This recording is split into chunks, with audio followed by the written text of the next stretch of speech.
In order to avoid losing hundreds of thousands, if not millions of money, we must go in there and take care of that. In pure gold, how much would $30 million look like? It appeared to be betrayal to Parker Schnabel. He had to witness his own crew abandon him before he could even weigh his record-breaking haul. They left him high and dry, believing that his claim was a bust and that his instincts were damaged. Genius, lunacy, failure, and success. I mean, it's all a delicate line. This is the tale of a gold mining whiz who encountered one of the largest payouts in Klondike history right after his team abandoned him at the worst possible time. The most absurd aspect was that the gold was concealed in a place no one had considered searching. Mud, mountain mutiny. Tension was in the air in the Yukon. It was so thick that it tasted almost like the cold steel's metallic tang. The atmosphere at Parker Schnabel's mining camp had been deteriorating for weeks. The pressure was tremendous, you see. We are discussing an operation that costs hundreds and thousands of dollars every day. Every week, the fuel needed to power the fleet of dozers, Big Red, and the enormous wash facility might be more expensive than a brand new automobile. For you, that's a wow factor. Over 20 gallons of diesel are consumed each hour by some of these machines. The numbers skyrocket when they're operating around the clock.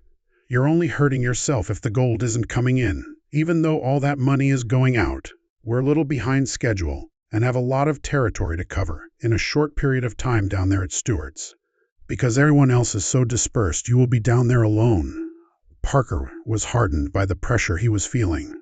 His squad was being pushed to the limit by him. These were not indolent men. They were hardy, experienced miners accustomed to working 16-hour days in the mud and dirt. However, everyone has their limit. The problem with reality TV that no one mentions is that the fatigue is genuine. Both human and mechanical failures were increasing in frequency. On a bulldozer, a crucial hydraulic pipe would burst, causing hours of complete shutdown. Time would be lost as the entire crew would have to rush to fix a crucial conveyor belt that broke. Parker became increasingly irate every time something went wrong, and he blamed his crew directly. During a normal cleansing, the last straw appeared. Parker's estimate of the gold yield was far higher than the actual yield. When a furious dispute erupted, the atmosphere was already bleak. Voices were raised, fingers pointed. Parker, who is just in his 20s but is in charge of guys twice his age, expressed his opinion that his staff was not doing their fair share of work. It was the last insult to the miners who had been slogging through the frigid muck. They witnessed a supervisor who was losing faith in them and, worse, guiding them in what they perceived to be a fruitless direction. This time of year, opening a cut like this is not going to go very far very quickly. We will need some large machinery up here to go through this, if we have any chance of doing so this season. They were excavating in a cut that most miners would refer to as a dead claim, because it had been worked over for centuries. They desired to relocate to new territory, to more promising soil. Parker declined. He had an instinct about this ostensibly useless piece of land. It happened at that moment. They began to walk, one by one. A few of the primary equipment operators went first, followed by others. They hurled their vests into the muck, slammed their helmets to the ground, and left the scene. Just gone. No farewells, no 2-week notice. Parker's crew was sliced in two inside an hour. He's surrounded by the massive, silent, and now useless machinery. His operation's very heart had suddenly quit beating. A skeletal crew, a mound of debt, and a plot of land that had recently been condemned by the very people he had paid to work it were all that remained of him. We simply don't have anyone, and we need both people and machines. The only thing I can think of is that we need to shut down a plant. He was completely, horribly alone. What would become of his future, of his entire season? The $30 million supposition. Few people realize how much courage it takes to strike it rich, yet many others are thrilled about the concept. Any sane guy would have cut their losses with half his crew gone. They might have attempted to relocate the business to the supposedly superior ground his staff had been pleading for, or they might have packed it in. Parker Schnabel, however, is not typical. He doubled down rather than backed off. He saw an opportunity rather than failure when he gazed at the silent machines and the deserted cut. If he had to, he was going to work this dead claim himself. With worried expressions on their faces, the few devoted hands that remained turned to him for guidance. Parker's wager was targeted at a particular location. The hollow cut is an ancient, worn-out area. The problem is, that this wasn't merely haphazard digging. At this level, gold mining is a science. You're searching for indicators that the typical individual would overlook. Something in the earth had caught Parker's attention. Slight variations in the pay dirt's composition and color that suggested a deeper level. He saw opportunity where his workers saw worthless gravel. A few tiny particles of gold were seen in the modest pan tests he had conducted away from his crew's inquisitive eyes. Just enough to support his suspicion, but not enough to persuade a skeptic. A whole Hail Mary was a long shot. So he started the machines with his rest of the team, driven by a combination of desperation and unquestioning trust in their youthful boss. They labored non-stop. It's simply a terrible time of year to be doing this, you know. Done in the winter, not in the summer, I mean. There is undoubtedly a lot of pressure at the moment. Without a doubt, we sense it. It was a harsh job. Each task was more difficult with a smaller workforce. 4 guys were now required to do a work that only required 2. They were running on fumes, tired. However, they continued to dig. They moved tons of soil as they tore into the hollow cut. Each hour, we are dealing with the weight of a dozen school buses worth of soil must be moved. What a hunch. That's a crazy amount of material to process. As the hours stretched into a day, the cleanouts continued to produce very little. The few men left began to question themselves. Had their decision to stay been a mistake? With their former crewmates already miles away, seeking new employment, was Parker merely pursuing a fantasy? The entire operation was in jeopardy. Each scoop from the excavator bucket has the potential to be the one that permanently breaks the bank. Parker was jeopardizing his entire reputation in addition to his season. He would be bankrupt if he didn't pay back the millions he had borrowed. Every other miner had dismissed this one location as trash, but he was all in on it. The strain was unbearable. Then, however, something in the dirt altered. In the cello box, validation. There was a sparkle at first. One of the surviving crewmen saw something that stopped his heart when the pay dirt swept through Big Red's cello box. There were more than a few flakes. It was a vivid, thick yellow streak. Look at that, Parker. Dave? A great deal of gold is already flowing through this sneaker. It's chunky gold, though. Yes. Many bits like that have been seen. His voice was shaking as he beckoned Parker over. They chose to remove one of the bulky miner's moss mats off the slope as part of their partial cleanup. It was nearly impossible for them to lift. When filled with black sand and, if you're lucky, gold, one of these carpets can weigh more than 100 pounds. Their lives will never be the same after what they saw next. It felt like they were unearthing a treasure trove as they removed the carpet. There were no flecks of gold. It came in dense, fatty chunks. It was heavy, gritty, and all over. Gold literally oozed from the ground. The mother lode had been hit. Not only was the dead claim alive, the beast's heart was there. Parker's crazy intuition had paid off in the most amazing way possible. The previous miners had finished digging only a few feet below the surface, you see. They had been less than a man's height, away from this incredible honeypot for decades.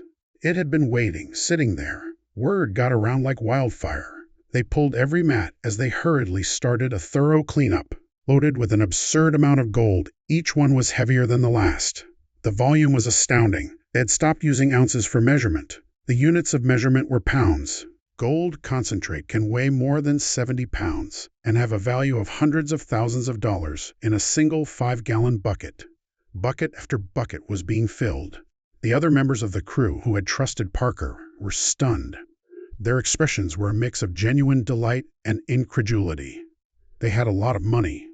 The find was weighed and evaluated by experts. The numbers simply continued to rise. 120, 140, 100. There you have it. 10 million. May 170, 180, 192, 15, 20 million. The gold had some of the highest levels of purity ever observed in the area. After all, the nuggets were counted, and all the trays were spilled. The total came to an almost unfathomable $30 million. A man whose own crew had just deserted him discovered one of the largest gold finds in contemporary Klondike history on a plot of land that everyone had written off as useless. Parker's triumph was accompanied by a fresh set of issues. The boundary between good fortune and treachery. In a place like the Yukon, word of a $30 million prize spreads quickly. A whisper can travel faster than a truck on a frozen road in that isolated, close-knit hamlet. The deserters had left, before Parker had had a chance to consider his enormous discovery. Just visualize the scene. The hike back to the claim they had stormed away from was slow and dusty.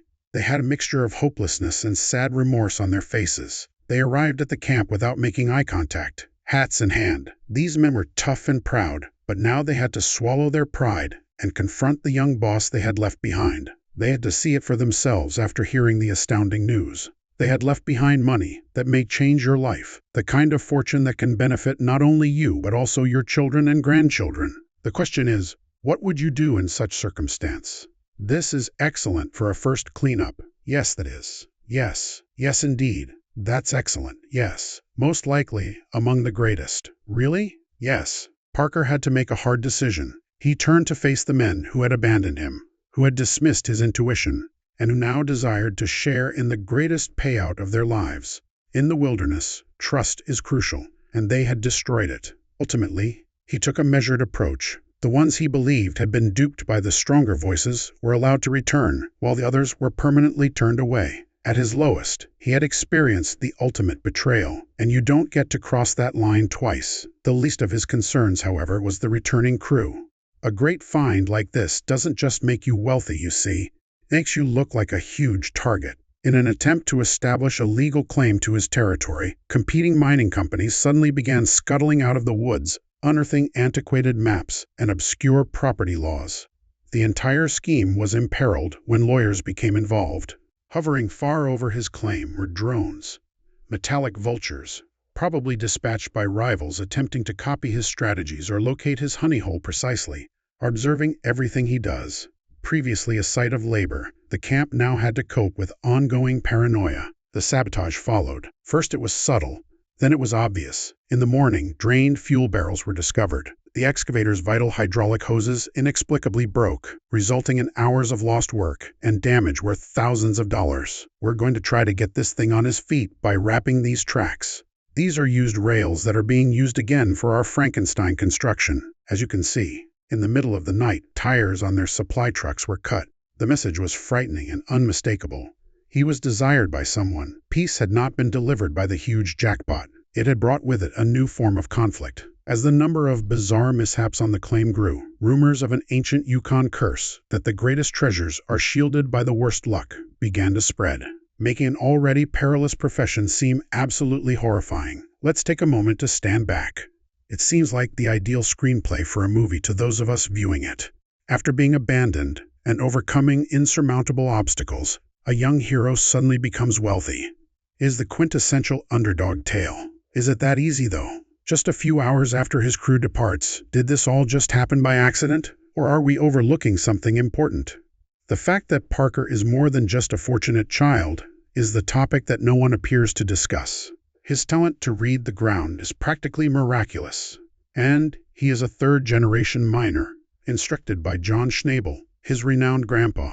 The problem is that it's possible that Parker's extreme strain on his workers wasn't just stress. Consider it. What if he had already known he was so near to something enormous from his desperate pan tests? What if he was pushing his miners to reach the mother lode before the brief mining season finished, knowing it was only a few feet deeper? Did he have something to hide from them, fearful that they may attempt to make a move on the claim themselves if they realized how near they were? We see a tale of painful betrayal and extraordinary serendipity. Perhaps, however, it had always been a well-calculated risk. Perhaps Parker, outwitting everyone, is the true narrative, rather than the team abandoning him. However, it also poses a challenging query. Could you ever forgive yourself if you were one of the miners who left? Please share your opinions in the comments section below. For more amazing tales, remember to like and subscribe.